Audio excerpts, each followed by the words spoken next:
안녕하세요. 부활의 증거 네 번째 시간입니다. 오늘 말씀은 사도행전 12장 1에서 3절인데요. 예수님의 제자들이 순교하는 그 장면들입니다. 우리 함께 보겠습니다. 이 무렵에 헤롯 왕이 손을 뻗쳐서 교회에 속한 몇몇 사람을 해하였다. 그는 먼저 요한과 형제간인 야고보를 칼로 죽였다. 헤롯은 유대 사람들이 이 일을 기뻐하는 것을 보고 이제는 베드로까지 잡으려고 하였다. 때는 무교절 기간이었다.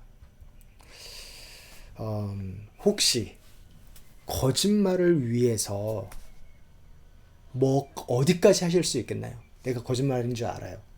근데 요거를 내가 고수하기 위해서 무엇까지 할 수 있나?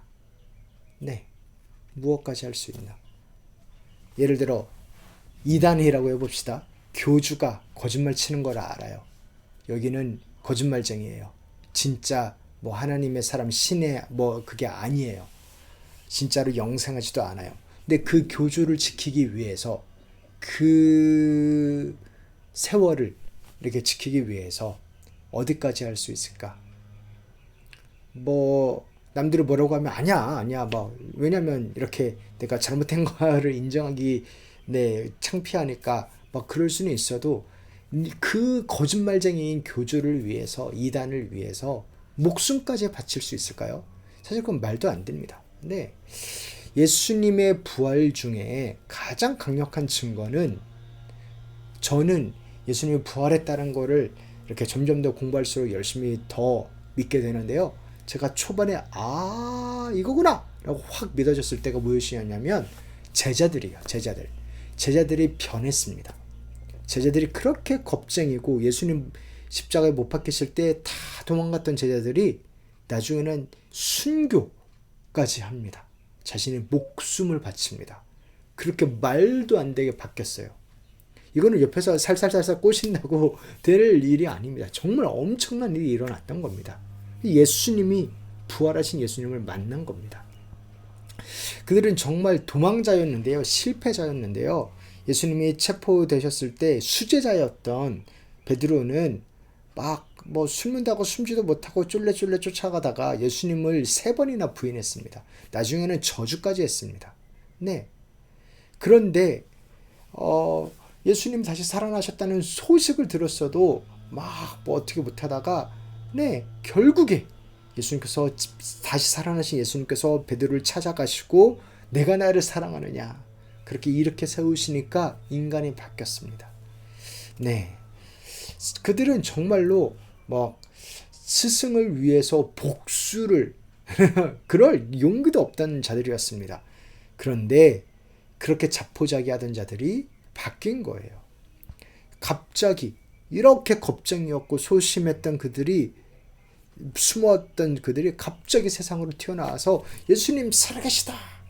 예수님이 부활했다. 예수님이 하나님이시다. 이렇게 선포하고 다니는 겁니다. 이거는 말도 안 돼요. 돈을 얼마나 준다고 해서 가능한 일도 아닙니다. 이 인간들이 어떻게 바뀌었을까?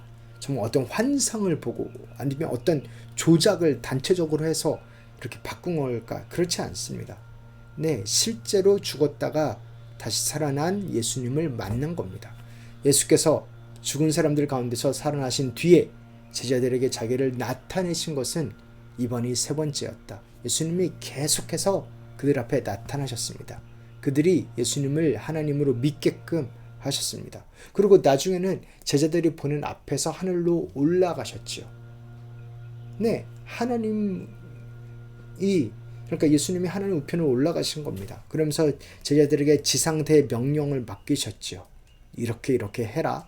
그랬더니 그런 것을 부활하시고 또 하늘로 올라가시는 하나님을 보면서 제자들이 겁쟁이에서 이러한 엄청난 열정을 가진 자가 된 겁니다. 그리고 그 사이에 하나 더 있는데 성령님이 오셨습니다. 사람의 의지와 열정과 능력으로 가능한 일이 아니라 목숨까지 바치는 일은 실제로 성령님이 우리에게 오셨기 때문인데요. 성령 하나님께서 우리 가운데 계셨기 때문인데요. 이 성령 하나님이 우리 가운데 오셨다는 그것 자체가 예수님이 부활하시고 나서 일어난 예수님의 부활의 성취이기도 합니다. 그래서 이 모든 것이 다 예수님의 부활했다라는 사실을 보여줍니다. 결국 어떻게 됐어요? 이 제자들은 그렇게 겁쟁이, 실패자, 소심하고 비겁한 제자들이 이렇게 바뀌었습니다. 이 무렵에 헤롯 왕이 손을 뻗쳐서 교회에 속한 몇몇 사람을 해하였다. 그는 먼저 요한과 형제가는 야고보를 칼로 죽였다. 헤롯은 유대 사람들이 이 일을 기뻐하는 것을 보고 이제는 베드로까지 잡으려고 하였다. 때는 무교절 기간이었다. 이렇게 예수님의 제자들을 하나하나씩 죽였습니다. 거짓을 위해서 죽는 자는 없습니다. 왜 거짓을 위해서 자기 목숨까지 바쳐요? 근데 진실을 위해서 죽는 자는 간혹 있습니다. 너무나 고귀한 죽음이지요. 제자들은 모두 예수 그리스도가 왕이시다, 하나님이시다 라는 그 소식을 전하면서 목숨까지 바쳤습니다. 왜냐하면 이분이 진짜 하나님이니까, 부활이 진짜니까.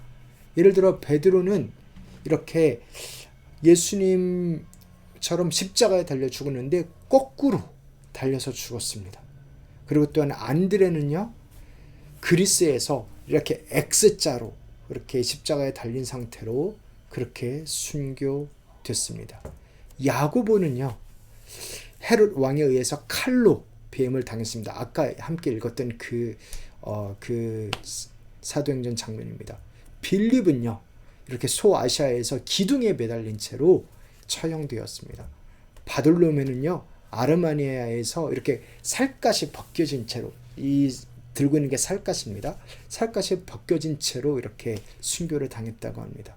도마는요, 창에 찔린 채 인도에서 그렇게 순교했다고 합니다. 이러한 끔찍한 죽음을 당했는데 왜 이러한 끔찍한 죽음을 기꺼이 당했을까요? 예수님이 진짜니까. 이 예수님을 전해야 하니까. 예수님이 진짜로 살아나셨고 이분이 그 말씀을 전하라고 하셨으니까, 그렇게 지어낸 말이 아니라 사실이니까 부활을 증언하다가 이렇게 죽기까지 증언한 겁니다. 이들은 사실 이익이 전혀 없는, 자기한테 전혀 이익되는 게 없는 그런 고난을 당한 겁니다. 부활을 전하면서 뭐 돈을 더 벌어요. 아니면은 이렇게 득될 게 없는데요. 그래도 전했어요. 왜냐면 이게 진실이니까. 이게 진짜 생명을 주니까. 조작됐다라고 한다면, 부활이 조작이라면 이들이 이렇게까지 할 리가 없겠죠. 심지어 그들에게는 부인할 수 없는 확신이 있었습니다. 베드로는 자기를 죽이려는 대제사장들 앞에서 이렇게 이야기합니다. 우리는 보고 들은 것을 말하지 않을 수 없습니다. 예수님 부활한 거 내가 봤어요. 부활했는데 어떻게 안 했다고 그래요? 예수님의 음성 내가 직접 들었어요. 어떻게 들었는데 안 들었다 그래요? 나는 거짓말할 수 없어요. 한 겁니다. 그들에게 부활은 내가 어떻게든 나를 속여서 믿어야 되는 그런 교리가 아니라요, 실제였습니다. 사실이었습니다. 팩트였습니다. 거부할 수 없는 내가 한 경험이었습니다. 그 결과 공동체가 탄생했지요. 겁에 질려 뿔뿔이 흩어졌던 사람들이 이제는 다시 모여서 교회라는 공동체를 만들었습니다. 로마 제국의 극심한 탄압 가운데서도 이 교회가 흥황했습니다. 드라이브했습니다. 네, 그 원동력은 바로 부활이지요. 우리가 부활을 보았다. 부활은 진짜다. 라는 겁니다. 그 정도 엄청난 사건이어야 사실 조직이 이렇게까지 몇천 년에 걸쳐서 살아남을 수 있겠죠. 사랑하는 성도 여러분, 부활 진짜입니다. 한 사람 한 사람에게 진짜였습니다. 제자들에게도 진짜였고 초대교인들에게도 진짜였고 마찬가지로 우리에게도 진짜입니다. 그 소식을 저는 전하는 겁니다. 진짜라고. 이것을 우리가 그냥 가상 아니면 좋은 이야기 그런 정도로 치부할 게 아니라요. 진짜입니다. 진짜. 코로나19가 진짜였잖아요. 그래서 우리가 대응했어야 하는 것처럼 이 뉴스, 예수님이 부활했다라는 뉴스는 BC와 AD를 가르는 엄청난 사건인데요. 예수님 사건은 진짜입니다. 이것은 우리가 그냥 눈 감는다고 듣기 싫다고 안 들리고 사라져버리는 그런 이야기가 아닙니다. 예수님 부활하셨습니다. 그 부활하신 예수님에 대해서 우리가 더욱더 믿고 그 실제이신 하나님을 더욱더 만날 수 있기를 소원합니다. 살아계십니다. 그 말은 지금도 우리 가운데 살아계시고 싶다라는 초대인 것입니다. 우리가 그 하나님을 더욱더 만날 수 있기를, 그 제자들이 보았던 그 예수님을 우리가 볼 수 있기를 주님의 이름으로 축원합니다. 하나님 아버지, 우리 귀한 성도님들을 위해서 기도합니다. 제자들이 볼 수 있었던 그것을 보면 정말 사람이 확 바뀌는데요. 그렇게 겁쟁이였던 자가 그렇게 열정적인 자로 인간이 확 바뀌는데요. 우리에게도 그 예수님을 보여주시옵소서. 우리 귀한 성도님들에게 나타나시옵소서.